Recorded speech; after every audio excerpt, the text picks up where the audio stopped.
So this video is a chat between myself and coach Sarah J Naylor, who has been through a liquidation before, and I very helpfully forgot to take a self-hide off. So it looks like it's a one-way discussion, but I promise you I'm really there. It's not AI in the background asking all the questions. Hi Sarah, really lovely to see you again. Oh, hi Lisa. Yeah, great to catch up. It's always good to have a good old natter, isn't it? Yeah, because we met networking. We're not based near each other because I'm in Plymouth and you're up in Norfolk. Yes, and we've just identified that's about 7 hours between us, so it's not like Yeah, we can nip out for a coffee, is quick it? coffee. Oh, just meet you around the corner. No, it's not going to happen. And the funny thing was when we got chatting, I can't remember which one of our events we met at, but we determined that you've unfortunately been through an insolvency procedure before. Yes, unfortunately so. It was So, 2024 that the liquidation was finalised, but it was right. initiated back in They're 2023. not quick. No, they're not quick. You kind of think, in fact, this is why I wanted to sort of have a chat with you and sort of share it. Because obviously, when we met, it's like, oh my gosh, I wish I'd met someone like Lisa beforehand. Because you really, when you find yourself in that position, you don't, I mean, it's not something you know. At the end of the day, you don't know what you don't know. No. So you're You probably haven't completely in been through this it before. Most directors, not all, some are repeat offenders, for want of repeat a better word. offenders. Yes. For want of a better word. But Yeah. yeah, most directors have never been through that before and hopefully only find themselves facing it once. And so of course you don't have that experience, you don't have that hindsight, and you're just relying on the advice from the insolvency practitioner. What's the difference between compulsory and voluntary liquidation? Explain there are three types of liquidation. One is a solvent one, which we're not discussing today. And then you've got two insolvency procedures. So one is called a compulsory liquidation, which is also known as a winding up, but that's a court-driven procedure. And most of the time that's brought about and forced upon a company by a creditor, like HMRC would be your usual suspect. And then the alternative to that out of court is the CVL, a creditor's voluntary liquidation. Yeah. And that's what your company went through. So Absolutely. you're relying on the advice of your chosen insolvency practitioner. And there are lots of us. I think there's about 1,500 of us actually through the Oh wow, UK. really? Oh my gosh. Yeah. No idea. Yes, it's quite a lot. Yeah, and that's the Um, point, really, that you, as I say, as you've highlighted, unless you are a repeat offender, it's not something that you've gone through before. And uh, invariably, I would imagine, if I'm going by my own experience, that at the point that you have to put your business into voluntary liquidation, you're already pretty stressed because you've probably been trying to trade your way out, like I had been doing. I mean, exactly. my business had been impacted initially by COVID, and sorry, not by COVID, by Brexit. Yeah. And then we had COVID, of course, which impacted the the business and all the businesses that I worked with. And there were companies that had recruitment freezes on, people that had obviously Yeah. furloughed. There were just all sorts No of one stuff. knew what was going to happen. It was a completely No, unprecedented exactly, event. And exactly. yeah, and so Well, you I had, limped to.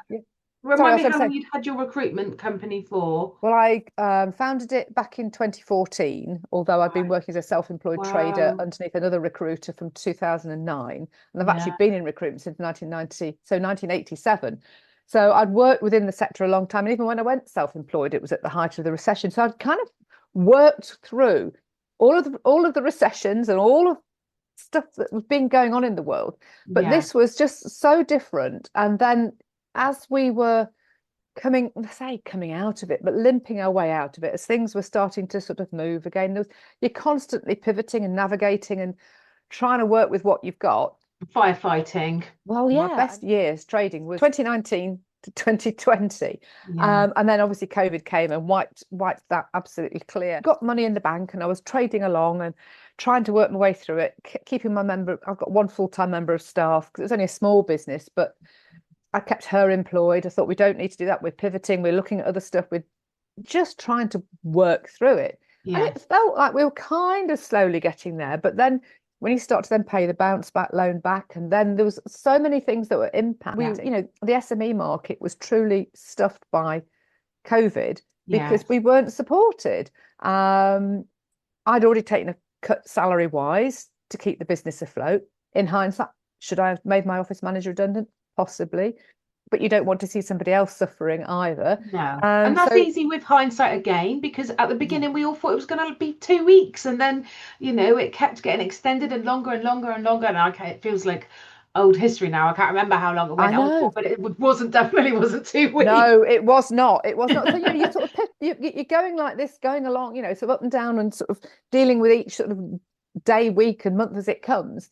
Yeah. But it was when I started to have my accounts done that, it was like, well, because of the way most SME directors work, you take dividends, you have your base salary, then you take your dividends. And of Yes. course, I'd taken money out of the bank that wasn't profit because of ultimately I'd taken the bounce back loan to keep the business. And as I was starting to pay it all back, you're in this sort of cycle of trying to pay stuff back that then when you're paying that back, that still puts you in deficit. So you're still back, Yeah. you're just like rocking backwards and forwards, and you can't get out of it because your clients have still got recruitment freezes on.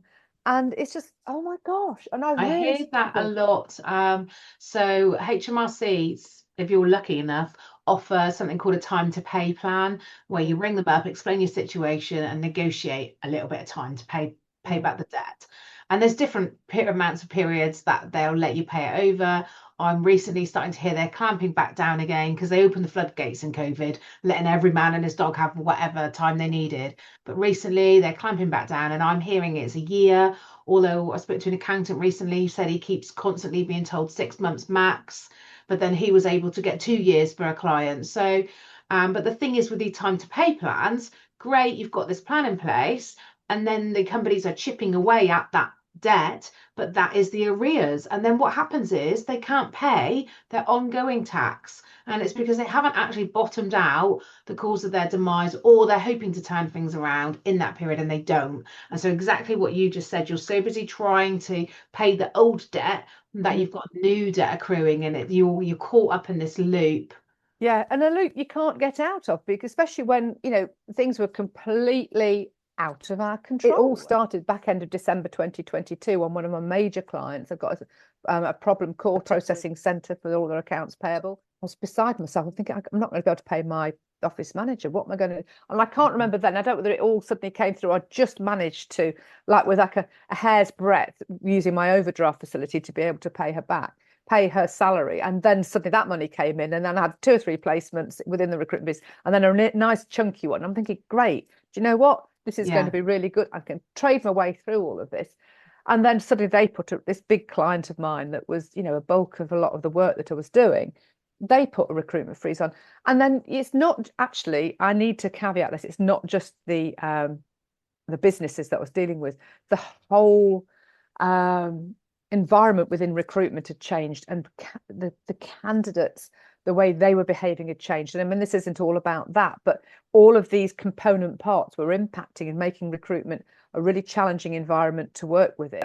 And there's this big pay check came in, and effectively that enabled me to make my office manager of 7 years redundant at that point. Okay. So I thought, well, I can make her redundant, and then I can still try and trade on, Yeah. without her. And so I was doing all the things that I thought were the right things, and I'm not getting anywhere. You're after a lifeline, and your accountant is saying you need to take advice from a licensed insolvency practitioner. Here's one I know, I Yes, trust, and off you go. And exactly. then so you liquidated, and sort of how did you find the I think you mentioned there was a little bit of an issue with what they quoted and the costs and what that ultimately turned out to be. Yeah, it was. I'd got it in my mind from what they'd said that there was this small figure of around about 5 grand. And I was thinking, brilliant. That means, because I knew I didn't owe anybody anything, and I knew there was a bounce back loan, and I'm pretty sure that was sorted out by the bank. The But government, anyway, yeah. as the time progressed and as things evolved, and then I was told, I can't remember the exact circuit of it all, but it I've ultimately needed to get some money out of, I had to take money out of my pension. Effectively, I had to use my pension money, my lump sum, because I'm over 55, that tax-free lump, to put back into the business. And And that so, was all used up. So that I think I put about 45 grand back in the business, of which wow, the insolvency firm paid themselves most of it. yeah. So I Which, suppose on the first point that you mentioned there, the Mhm. £5,000 figure, it's funny that you should mention that because I have recently, this isn't a plug, but I have recently done a video exactly on that subject. Yeah. And I'll put a link in the comments for viewers on that, exactly that, where often the salesperson you speak to isn't necessarily going to be isn't the insolvency practitioner a lot of times, and it isn't the person you're going to end up dealing with who's appointed liquidator over your company. And so they will say to you, we can help you liquidate for 5,000, or we can help you put it into liquidation for five plus VAT, etc., or a figure around that amount. But what they don't often tell you in that specific call, because they're trying to reel you in and sales pitch, is that there is then another cost once they're appointed as liquidators, they'll charge a fee for acting as liquidator. So that's all explained in my video. It's a common tactic, unfortunately, of some firms, not all, because it's not something I do. I'm always up front and I've got videos on this, and I always say, there's different costs and there might be a cheaper alternative, and explore compulsory liquidation. Maybe if they can't afford the liquidation because the costs are usually covered by the company's assets, Mhm. and the directors are not personally responsible for their costs unless, for various reasons I won't bore you with, but the director still wants to go into liquidation, but the company doesn't have enough assets, then we'll have a chat up front about they can pay towards those costs and we can reach a deal on what and cap those costs. So you'll probably Mhm. find that somewhere in their original engagement letter, it would have all been in there. Yes, yeah, Understandably, not all directors look through that because it is a lot of information we have to give you. You've got to read through, and some are just like, want to sign it, just get on with it, take this away from me. yeah. And what my gut is telling me with the fact that you had to pay extra from your own personal finances is probably that you may have had what's called an overdrawn director's loan account slash unlawful dividends, where the money you'd taken out hadn't all been processed or treated as a wage and gone through your usual PAYE and NIC, and then possibly that meant that you'd taken money out that you had to repay to the company. And I suspect that's maybe why you had to pay so much back. Yeah, I think that was the case. But I was under the Yeah, impression that, because I knew that I hadn't got any debts apart from the bounce back loan, yeah. that there would be money left. Yeah, and the And difficulty with that is there's not. actually You is just the think, money that mm, you've taken out of the company is treated as an asset. So what I would usually like to do is have that conversation with directors up front about, do you owe a director's loan account? And a lot of times directors don't understand what it is. They've never heard that term before. And then I say, you really need to go back to the accountant and check this, because what you don't want is for it to come as a surprise further down the line. Because when I said earlier that our relationship is quite strange, because whoever you end up speaking to, the salesperson that you did originally, or let's say it would have been myself, somebody talks to you initially and we hold your hand through the process and we're helping you put that company into liquidation. We hopefully build a good relationship with you and it's all friendly and amicable. But then once we're appointed as liquidators, it's gamekeeper turned poacher, because now I've got a different hat on, and my duty, amongst the other things, one is to maximize the realizations, which includes recovering any outstanding overdrawn director's loan accounts, and two is to do an investigation into the director's conduct. And then if there has been misconduct, then we've got the power to lift the corporate veil, pursue them civilly for those monies or whatever the misconduct's been, report them to the insolvency services who can find and disqualify them. And lots of insolvency practitioners or salespeople won't mention any of this in the initial mhm. call. It'll just be, we can help you, it's £5,000, and the rest is sort of history until it comes out in the wash. Yeah, exactly, exactly. And I'll be honest, being able to, having initially made that decision of going, there you go, Yeah. thank you. It's just like it is such a massive relief. And so many people, very much like myself, have gone through the same experience. But Well, it's the perfect storm, isn't it? And then yeah, you find yourself in the sad position where you do need to call it a day and you do need to liquidate. And insolvency is a minefield. mhm, And yeah, and so you are going to rely on your accountant's advice or whoever. It's not like, most of us know the rule of thumb. If you need a builder, you get free quotes. It's Yeah, very rare that someone calls me up and says, I'm ringing you as a second or third opinion. A lot yeah, of the instructions I get, I just speak to them. And some cases, I don't even meet people anymore. mm, I'm happy to meet them in person, or for whatever reason they can't do that, on Zoom or what have you. But a lot of people still happy just for the old-fashioned telephone call. And so it can literally just be one telephone call in some cases, and then we're off to the races. They sleep on it, they do a bit of research, and they come back and say, yeah, we want to instruct you, because yeah.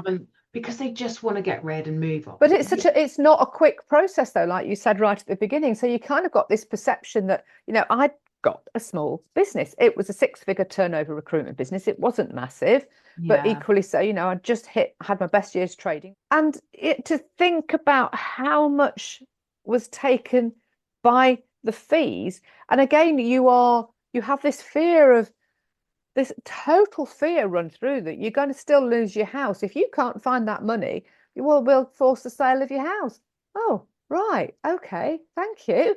I mean, I've got a property on the market in South Wales that I was trying to sell then, still hasn't sold. I'm still trying to sell yeah, it, but that's why I took the money out of my pension to put it back in. And is that at the time I said, this is worth noting actually, that I've managed to get this much out, but I can only do so much at a time. And well, is that your final offer? Well, okay, yes. And they accepted that amount, which was yeah, interesting. I mean, because I was going to have to take an amount out that wasn't tax free or something like that, because it was only short by, I don't know, 3 or 4 grand, something like yeah. that, from the original figure that they'd said that they wanted. And I mean, so the it thing was, is, with costs, first of all, they do get they should, any licensed IP, they should all be upfront and all explained in the engagement pack. And so most of us, we will charge a fixed fee for the pre-liquidation work, and then post-appointment, once we're appointed as liquidators, in order to do all of our statutory work, you can either charge a fixed fee, a percentage, time cost basis, or a mixture. And mm, so for the majority of us, we charge on a time spent basis. And that means every case is different. So we don't really know exactly what the end is going to end up being, because we mm, don't know what's going to come out in the wash with our investigation, etc. But all of that should be explained up front. And then once we're appointed as liquidators, the creditors approve our costs. And if they don't, we have to go off to court and get them approved. And also we have to be able to justify that they're, reasonable and fair, and at market level, and mm, not ridiculous amounts. And we also have to be able to justify that to the creditors and potentially to our auditors. So there is, all that guidance and governance, dealing with insolvency practitioners' fees. Can you negotiate with your insolvency practitioner? And then the second issue that you came up against was what sounds to me like there was an outstanding director's loan account, mm, and inadvertently you were negotiating with them. And so, in the perfect world, I would always recommend to directors to take legal advice with an insolvency solicitor, get them instructed to negotiate with the IP, because exactly as you've identified, in a lot of cases, sometimes whatever you pay to settle that will actually cover our costs first. Our costs are a priority, and then we pay the creditors a dividend in a certain order of priority, which I'm not going to bore you with today. mm. And so there is often that ability for you to negotiate with the insolvency practitioner and do a deal, because we don't want to have to force you to go bankrupt and then wait for the trustee in Yeah, bankruptcy yeah. to potentially repossess your house. And we don't want to do any of that. We want to get in and do a deal if we can, if it's reasonable. Mhm. But you're also in the position where perhaps you can't afford to use an insolvency I solicitor. was just going to say You that, don't yeah. necessarily realize you might be able to have that opportunity to do a bit of a deal. What's it like emotionally to close your You're business? going at it blind, but equally so, you've been given this hand and you're hanging on to it, and somebody's dragging you into it blindly ahead, but they're Yeah, guiding the way. But actually, it's a really, really strange, stressful time. And also, again, coming back to the size of the business, because my business was small, why on earth it takes so long is absolutely insane. I mean, I get it latterly, because obviously you've got all of these notice periods for creditors and banks and all sorts of Yeah. things like that that you have to be compliant. It was all of Yeah. that time that you are living through this sort of uncertainty of exactly what's going on, what might Yeah. be needed, and and obviously at the time of everything breaking down, I wasn't then able to work either, because you are busy trying to sort out all your files and get those off and making Yeah. sure and thinking, oh my gosh, have I done all of this correctly? So And if I just explain the timescales for our yeah. viewers. Hmm. So the timescales it takes to actually put the company into liquidation from the date that we are formally instructed. So, but you've got a gap between that. So you probably got maybe a conversation that I'll have with the directors initially. They'll pick up the phone and we'll have a chat, and then I'll send them more information so they can go off and do some research. They're going to go and think about that and digest it.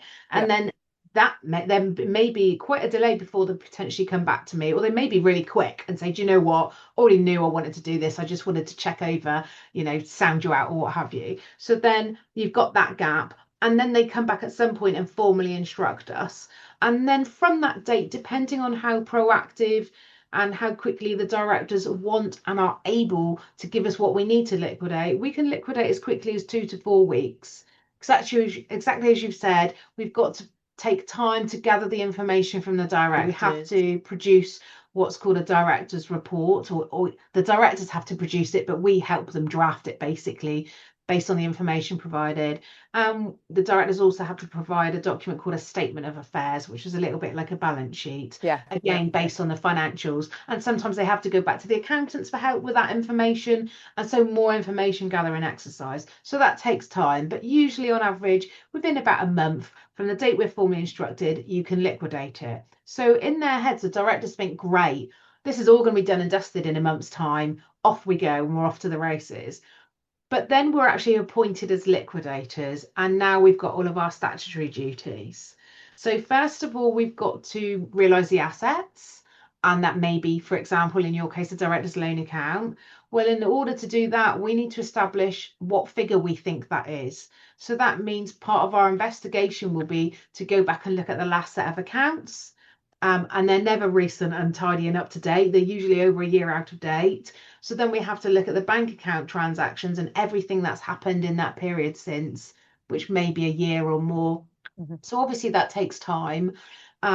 We like to try to do that within the first 3 months if we can, because within the first 3 months, we then have to report our findings to the insolvency services, because they then have the power to fine or disqualify or pursue directors if there's been misconduct. Obviously, if there hasn't, then there's nothing to worry about. But we have to do that investigation first, and it takes time, and we might need more information. We might need to go back to the accountants. We might need to ask you for an explanation, all those sorts of things. And then take time to realise the assets. In some cases, there may be a dividend that we have to pay, which means chasing creditors for their claims, all of those things, producing a report to the creditors, say what we've done. And then even when we're ready to close the case, exactly as you pointed out earlier, we've got to give the creditors 2 months notice that here is our final report, and we're done and dusted. And then 2 months later, we write to Companies House to say we're off, we've finished the liquidation. And then it takes Companies House another 3 months to dissolve the company.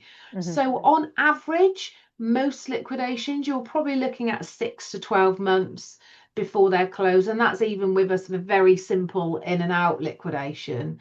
Of course, if they get more complicated, if there are some claims of misconduct we have to pursue, or maybe there's some assets like construction retentions that might not be due yet, all sorts of things will lead a case to be kept open long. Got a business that is small, like for example mine, and I know you've got all that sort of time frame. I'm Yeah, curious because, and I'm sure other people would be as well, is that you do that element, and it obviously is I mean, I didn't really have any creditors, apart from the bounce back loan and right. a couple of HMRC small, maybe. literally a couple of small bills that because I'd paid back I think about 10 grand of the bounce back loan already, but the there were a couple of bills that had built up because I'd reduced my overdraft right down, and then they built up because they needed to be kept open whilst the liquidators are doing the business. For instance, on my my Sage payroll and things like that, things that were needed to be still paid for monthly whilst they were accessing stuff. So Right. that then built up. But it was negligible. You know what I mean? We're not Yeah. talking So thousands of you with had a small quantity. a small It wasn't like you had quantity that 100 creditors. yeah Yeah. that needed to be paid. So we're talking, I don't know, tops £2,000 that were creditors. That I don't think it was even that. But I remember my IT guy complaining bitterly that of his, I don't know what it was I owed him. I'd call it 100 quid. He got 11 quid. You know, it just was like We got a really. dividend. That's unusual. But that's it, you know. But you think all of those thousands that Yeah. then went I'm thinking, well, how is that? I mean, if you're waiting on people in between times coming back to you, and there's not really many people, how is all of that money absorbed by what's being there can't be that much work to be done on a small business. When it's a big Yeah. business, I don't know, several million turnover, you can understand it. But when it's such a small business, how is it that that money then gets absorbed by the Yeah. work that's been done when a lot of the time that's taken up isn't by anybody sitting there doing admin day in, day out. It's just the notice period for other people to come back and make any It sort of sounds to me claims. like another reason your case might have took a little bit longer than maybe the average to close, perhaps, was because they paid a dividend as well. So then again, they've got to advertise for claims and wait 3 weeks. They've got to write to all the creditors to say, send us your final claims. You've got to adjudicate them. I appreciate you've said they're small. I can't comment on the specific Sure, circumstances of no, what's gone on because I wasn't your no, liquidator. of course, yeah. But I will say it isn't cheap. Mhm, Liquidations are expensive. Most of our competitors, we all pretty much charge the same. Our mhm. scale rates, it's known as, our hourly rates are pretty similar. We're all, or the local ones. I can talk on behalf of my Yeah, local sure, yeah. competitors. We're all pretty much charging the Hmm. same thing. The fact that you've said £5,000 for the pre-fee, that's pretty much the same Yeah. across the board, really. Somebody said something to me somewhere along the lines, I'm sure. And could I personally have actually put my business into liquidation myself? I don't think you can you?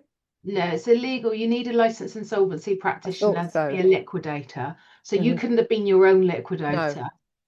You would have needed to either appoint a liquidator, which you've done, or let a creditor liquidate it. Sometimes it may be there are alternative options available, like a company voluntary arrangement Hmm. or administration, which I won't bore you with today, but they didn't apply to your specific circumstances. So Hmm. your circumstances where your company was insolvent and it had enough assets to cover the cost of liquidation, whether that was a compulsory or a voluntary, and you choose to go down the voluntary Hmm. route. Yeah. And so there are some cases where perhaps the company can't afford liquidation and then they have to look closely at dissolution, which isn't the best thing, but it Mm-hmm. may be the only route that they've got. It isn't cheap, which is daft when we think we're dealing with insolvent companies. They don't have the funds and the assets. But Yeah. the flip side of that is we have so many jobs where we don't get paid in full because the company doesn't have enough assets Hmm. and we have to write a lot of our costs off. So we're dealing with sometimes, your scrappier, smaller cases. Hmm. And a lot of my advice I give out is to directors where they can't afford an insolvency procedure, the company doesn't have the assets, and I'm just giving them free advice and signposting them on what they can do as an Yeah. alternative. How do you move on after liquidation? Tell our viewers now. So you were liquidated, but you were able to move on and now you're thriving.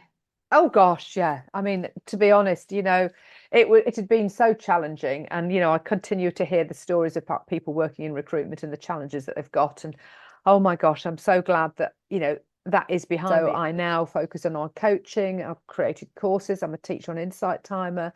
I'm researching another book at the moment, that we won't go into that right now, but I've been able to let go of all of that. It was all Yeah. sorted, and that's the beauty of it. Issues aside that were a bit of a surprise. Yeah. Once it had been done, once it had been sort of finalized, not to have to think about it anymore, to be able to move on, knowing that I've done it all, it's been done properly, it's all been Yeah. signed, sealed, and it's finished with, and I haven't got to worry about it at all because the company has ceased to exist. Yeah. you know, it's freeing, it's liberating, it enables you to move on. You've dealt with it, and that's done. You know, it's done. I mean, I was so waiting for that final date, just to know that it was finished with. You know, Yeah. that was the bit last year, just to be able to move on. And now, yeah, I mean, living my best life, really. You know, it's But brilliant. that's great, and it shows that you've come out the other side, albeit you had a difficult experience. You come out the other side. You had the shock with finding out that you owed the company the director's loan account, but you've moved on. And have you found that that experience has helped you as a coach, being able to be authentically say, "I've been through this," because you've been at both ends of the spectrum. You've seen the highs and the lows. Yeah, well, I think anything that you go through in life, any challenges that you have, it reinforces your experience and what you can share. And likewise, as you say, working as a coach with clients and having that knowledge, knowing where I've been, being able to speak to people knowingly and knowledgeably, and being able to sort of share and understand and have empathy, as well as, you know, it's not about telling somebody what to do, of course. That's what not coaching's not about that in the slightest, but it's No. having been through it, like you said, I've been through all of it, the whole Yeah. life cycle from founding a business to running it to having to put it into administration. You know, you can talk Liquidation. to people, yeah, you know, and into liquidation, and it's, yeah, I mean, it's the wisdom, it's the knowledge, it's the expertise that just then really sort of grounds you even further in what you do.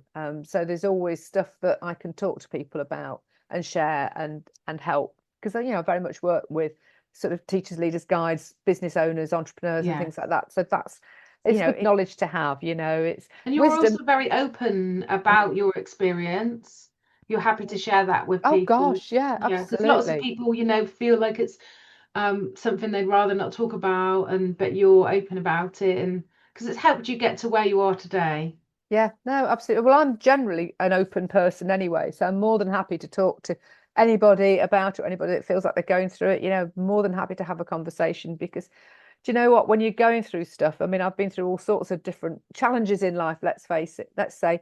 Yeah, But when you have a conversation with somebody that's been through something and understands it, it's not about being validated, it's about being heard. It's about knowing that somebody knows what you're talking about, knows that emotion that you're going through. But you know, anybody that's listening that might be you know, on this start of this journey, just sort of like hang on to your pants. It's going to be a rough ride. Do you know what? Just bolt yourself in. Know that you will get out the other side. It's not yeah. going to be, you know, it's not going to be the cruise of your dreams. It might be a bit more like a sort of a roller coaster Roller ride, and then coaster. Yeah. and then onto the rapids, and then into something else before you then sort of eventually get into the calmer seas. But you know, you will get through it, and it's about just hanging on in there, taking the advice. And if you are at the start of the journey, speak to someone like Lisa. You know, get more advice. Don't feel ran raided into doing something instantly, but you know, do Yeah, know that there is a great relief in passing that over to somebody else, regardless of the cost, because oh my God, not to have to think about it, just giving somebody else responsibility yeah, it takes the stress off. It really yeah. does. And to just And to like, not reiterate because I haven't said it, but well, to reiterate that the costs are covered by the company assets. It's just in your case yeah, you have the director's loan account, but um, people like me will have an initial free meeting. It's confidential. They're not obligated to instruct me. I just ask a few fact-finding questions, give them the advice on what I believe their options are. If I can't help them, I'll try to signpost them elsewhere to what I think they should do or someone else they can speak to. They can pick up the phone and ring me anonymously on my mobile. I'll still give them advice. You've got mm, all sorts of research on the internet. You can take more than one opinion. Exactly as you said, you don't need to rush into this decision. But on the flip side, don't bury your head in the sand and leave it and hope it'll magically fix itself, because it absolutely won't, and things will get worse. yeah, no, and it really is that you know you've hit the nail on the head there. It really is important to deal with stuff, and this is true across all aspects of life. So regardless of whether it's a business that you're in that needs to go into liquidation, or whether it's decisions that you need to make within your personal life or whatever aspects of it, putting your head in the sand and ignoring it isn't the solution. There will always be someone that you can reach out to and ask, like you've just said, Lisa, there's a lot of people who have that initial conversation Yes. free of charge on Yeah. whatever grounds it is. My It's discovery usually call. more than one as well. Well, exactly. Well, over at my, I'm sarahjnaylor.com website, I've got a free discovery call, so anybody can book on and Yeah. have a free call with me. And I always overgive anyway, always over I deliver. think we all do that, don't we? We're guilty kind of of it. giving, and you want to help people, and I'll quite regularly signpost people or give people a bit of advice, even direct them to other coaches if necessary. I mean, I had somebody just recently reach out to me, and I said, I think you need to speak to a friend of mine. Oh, She's that's more nice. experienced in that area. Yeah. But reach out, because when you put your head in the sand, it doesn't go away, and it's always a message to go and deal with something. And when you deal with it, when you speak to somebody, when you get it out rather than bottle it up, it releases that pressure that you are under. That's invaluable. Not everybody can help you straight away, but you are starting that process, and it's those small steps that make the biggest difference. Fantastic. Well, thank you so much for your time today. It was lovely to catch up with you. Oh, you're very welcome, Lisa. It's lovely to talk to you, and lovely to hear more about the process, even if I've been through it and out the other side. You survived. Yeah. You need a t-shirt. I survived liquidation. I tell you what, I'm going for a bounce in the sea in a bit, so I'll go and have a splash around then instead. Oh, brilliant. Thank you very much. It was great to see you, and I'll catch you later. Oh, it's brilliant. Thank you, Lisa. Bye. Bye.